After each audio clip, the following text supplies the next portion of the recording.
Perkenalkan, nama saya Raka Arjuna Kusna Dinata dari kelas 11-2. Di sini saya akan menjelaskan materi yang digunakan untuk ulangan Padang. Pertama, tulang. Tulang atau kerangka merupakan jaringan tubuh yang kaku dan terdiri atas sel-sel yang tertanam dalam latar sel keras yang berlimpah. Tulang tersusun dari dua komponen, yaitu kalsium fosfat dan kolagen. Tanpa tulang, pasti tubuh kita tidak bisa tegak berdiri. Tulang mulai terbentuk sejak bayi dalam kandungan berlangsung terus sampai dekade kedua dalam susunan yang teratur. Tulang adalah bagian tubuh yang berfungsi sebagai pembentuk rangka dan alat gerak tubuh, alat gerak pasif.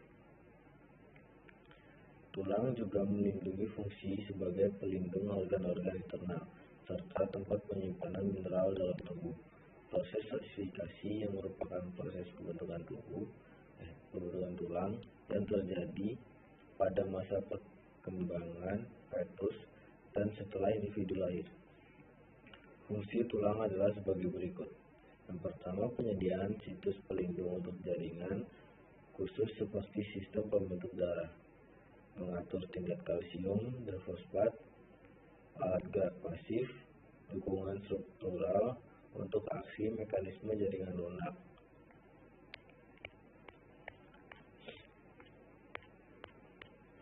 Tulang memiliki beberapa jenis, diantaranya tulang pipih, tulang yang lebih lebar dan kurang bundar dibandingkan tulang lainnya, seperti tulang rusuk, tulang dada, dan tulang tengkorak.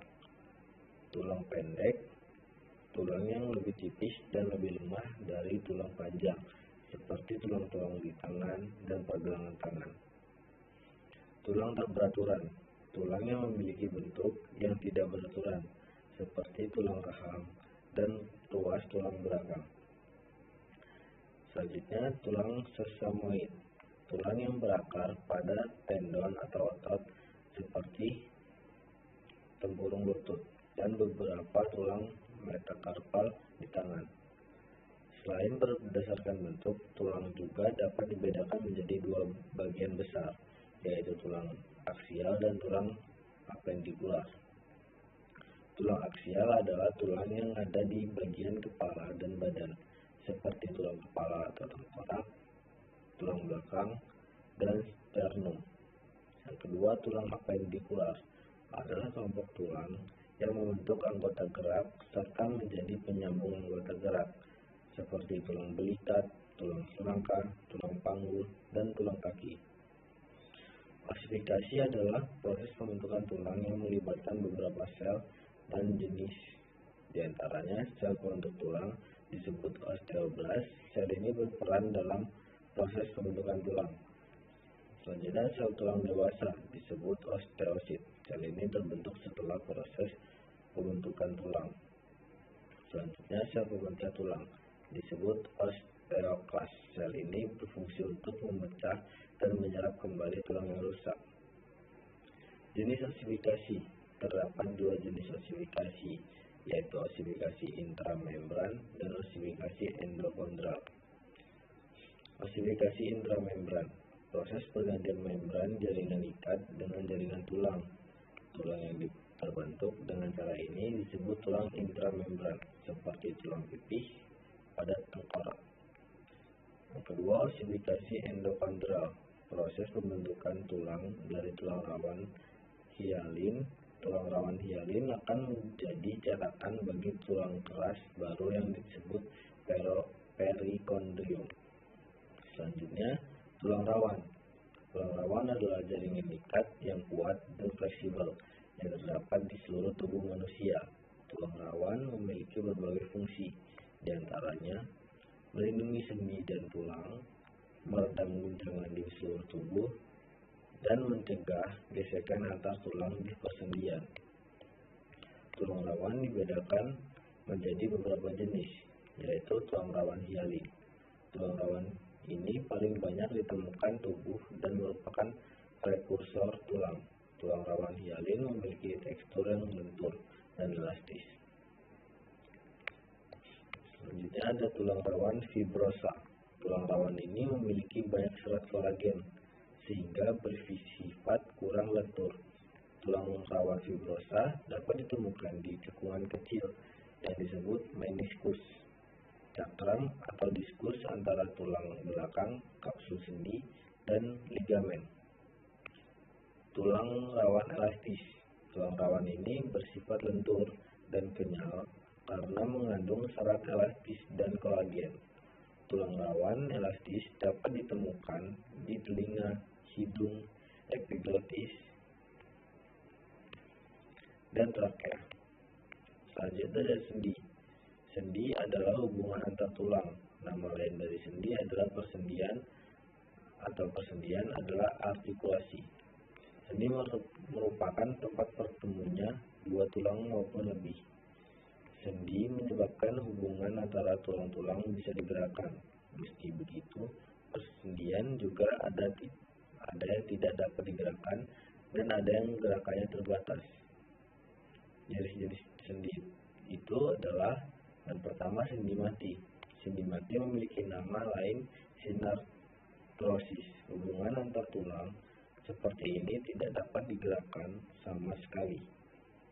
Ujung-ujungnya, tulang yang berhubungan dipersatukan oleh serabut jaringan ikat dan mengalami osifikasi sehingga tidak dapat digerakkan. Contohnya, tulang antar tulang tengkorak atau sutura. Yang kedua, sendi kaku. Sendi kaku atau amfiartrosis adalah hubungan antar tulang yang masih memungkinkan gerak. Contohnya, ruas-ruas tulang belakang, hubungan antar tulang gelang panggul, dan hubungan antara tulang rusuk dengan tulang dada. Yang ketiga ada sendi gerak. Sendi gerak adalah hubungan antar tulang yang dapat digerakkan dengan bebas. Nama lainnya adalah diartrosis. Sendi gerak memungkinkan tulang bisa bergerak karena struktur tertentu. Sendi gerak terdiri atas beberapa macam berdasarkan arah geraknya. Yang pertama ada sendi putar, memungkinkan tulang mengitari atau memutar di sekitar tulang lainnya. Yang kedua sendi engsel, untuk memungkinkan gerakan membuka atau menutup dari satu arah. Yang ketiga sendi pelana, untuk membantu menggerakkan tulang ke berbagai arah. Selanjutnya sendi peluru, menunjang gerakan tubuh ke segala arah termasuk gerakan memutar. Sendi gulung, memungkinkan pergerakan kedua arah yaitu fleksibel. Selanjutnya sendi luncur, memungkinkan tulang untuk bergerak geser atau meluncur pada bidang datar tulang lainnya. Selanjutnya materi otot. Otot adalah jaringan pada tubuh manusia yang dapat berkontraksi dan relaksasi. Pada saat berkontraksi, otot akan jadi lebih pendek. Sebaliknya, saat relaksasi, otot akan memanjang. Terdapat pula fungsi otot, yaitu membantu mempertahankan postur tubuh, mendukung tubuh agar bisa berdiri tegak, dan mempertahankan suhu tubuh.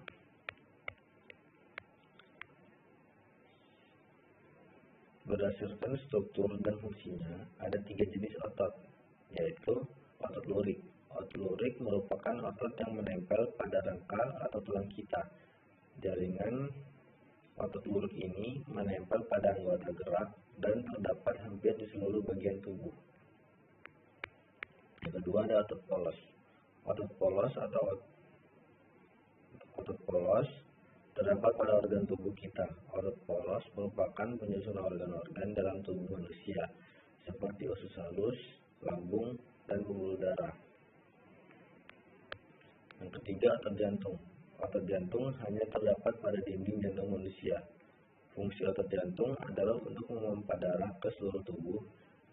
Kontraksi dan relaksasi pada otot jantung ini menjadikan kita bisa merasakan denyut jantung. Itu saja yang dapat saya paparkan. Terima kasih.